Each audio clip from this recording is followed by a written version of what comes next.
walusimbye embeera etuuse ekiseera eve mu firimu.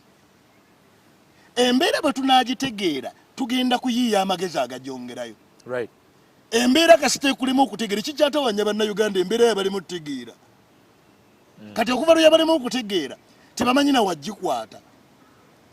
Tebamanyi abasajja bagenda kulaba njovu nga basajja bamuzibe bwe bati bagenda okukyalira enjovu.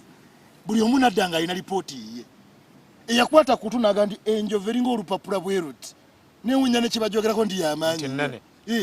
Oli mpanvu bweti kiri awo kintu kiwanvu yakwata ku kikono.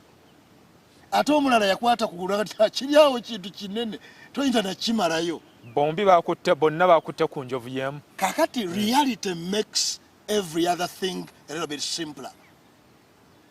Amazima g'omanyi obukakafu bw'olina waliyo abantu abamu bw'obanga sigo wasinga okusoma noonya emirimu egigenda okufunira capital onoonye amaanyi aganaamukozesa. Bw'omala omukozesa onoonye ensimbi bwe ziwera bwe bazisiga. Waliyo ebintu otasobola kukola ekikyatawanya bannayuganda abaavu baakola ebintu by'abagagga balina empisa z'abagagga. Abaavu balina empisa z'abagagga. Katujja otandikirawo.